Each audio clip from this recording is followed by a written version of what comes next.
Voltando só um pouquinho na fala do Valdir, ele falou uma coisa interessante que é assim, a gente faz o planejamento pensando em vendas.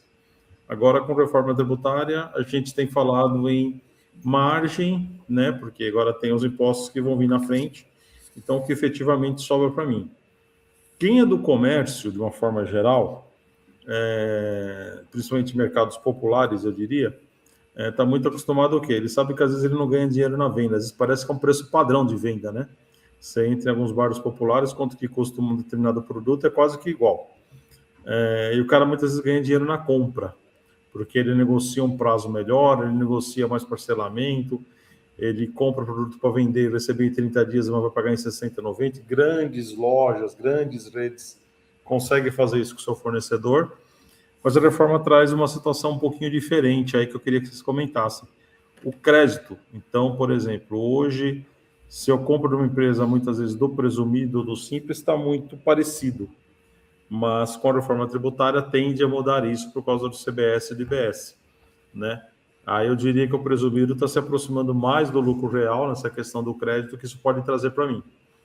Então, assim, eu acho que a gente tem que dar ênfase às compras, entender de onde está comprando. A gente já tinha uma briga na questão comercial, quando tinha diferencial de alíquota, se comprava no estado do outro, se isso dava uma diferença, tinha que agregar ou não. Mas com a reforma tributária isso ficou mais evidente, mas também está, por enquanto, um pouco mais equalizado. Então, como que eu vou... a gente falou no planejamento pensando em vendas. O planejamento deve envolver todos os departamentos? Primeira pergunta que eu faço para vocês. Quando eu falo em todos os departamentos, eu tenho que pensar em fornecedor. Eu trazer o pessoal de compras também para ele entender que é importante, que ele é peça fundamental, ou peça que vai fazer esse navio continuar navegando ou não? Queria que vocês dessem outra abordagem, o outro lado do planejamento. Se me permite, rapidinho, uma coisa que eu prego para os meus clientes: todo mundo, até a faxineira, faxineira, pode dizer, ela tem que saber o que é que a empresa está objetivando. Onde é que situação nós estamos? Chama o pessoal da fábrica e explica. Esse é o problema que vivemos, esse é o objetivo que nós queremos, é aqui que nós queremos ir. Para que todo mundo trabalhe na mesma linha. Se você não tem isso, e eu vejo muito, departamento estanque, né? O vendas quer vender avião e a fábrica quer produzir carrinho de pipoca. Cara, né? O pessoal de compras quer comprar algodão, que não serve para nenhum para outro, porque está com uma boa oferta. Você tem que trazer todo mundo para a mesma linha, tá? Esse é o importante. Então, todo mundo tem que estar na mesma página, ou sabendo o que é que está se passando, pelo menos para entender o que é a obrigação dele. A gente quando trabalhava nas empresas multinacionais, né, existia o que a gente chamava de o BSC, né? É o Balanced Scorecard. O que é o Balanced Scorecard? O Balanced Scorecard é a faxineira, não estou chamando a faxineira, depreciando o cargo dela, muito pelo contrário, tá? Mas geralmente ela está na escala lá dos funcionários mais simples, tá? Ela tem que saber por que ela varre o pátio, e não simplesmente que ela tem que varrer o pátio. Por que isso tem que estar amarrado aos objetivos da empresa?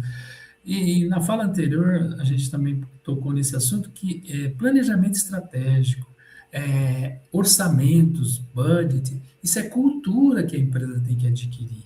E ela não adquire no curto prazo, e muitas vezes nem no médio prazo. Tá?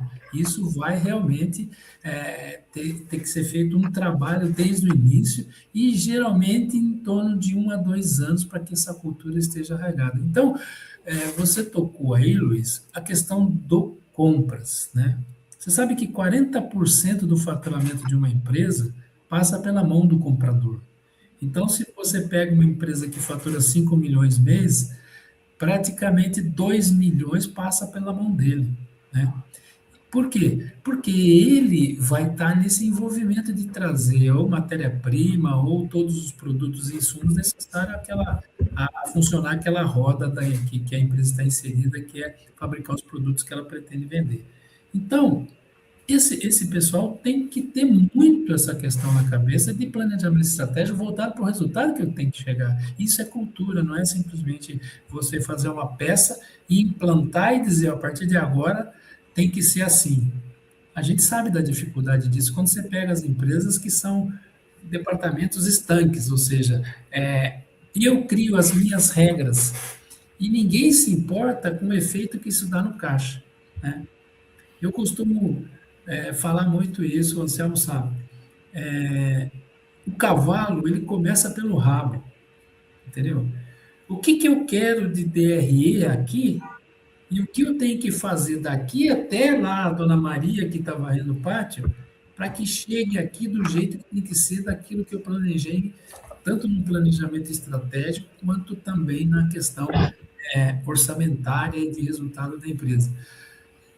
É evidente, né? ROI dividido pela taxa de juros interna, se o ROI for menor que a taxa de juros interna da sua empresa, você vai quebrar, cara. Em 3, 6 anos você quebra. Entendeu? Então, tudo isso tem que estar amarrado. O que eu quero que chegue no caixa tem que ser feito pela portaria lá em termos de processos, procedimentos e ações necessárias para que eu atinja esses. Então, é um envolvimento total, né? A gente costuma dizer o seguinte: quando você participa de um projeto desse, ele começa a dar os resultados, a gente começa já a chamar as baratas pelo nome, né? Então, você sabe da Zizinha, da Mariazinha, que uma que fica num cantinho, você já sabe, você tem que chegar nesse nível, senão fica exercício de futurologia, como o professor Anselmo falou aí em cima no começo. Tá certo.